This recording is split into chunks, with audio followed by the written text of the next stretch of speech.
In this video, I'm going to show you how to fix FIFA 23 DirectX function GetDeviceRemovedReason DXGI error device hung.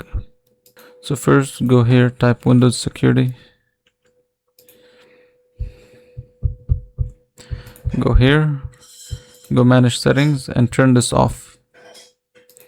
Then go to Device Manager, Display Adapters. Right click and update driver, and then right click, then update the driver. Click next to update. Then go to Task Manager and completely shut off all FIFA 23. So if you see it, just right click and end task. Also shut off the Epic Games and Steam if you see them. This should fix the issue.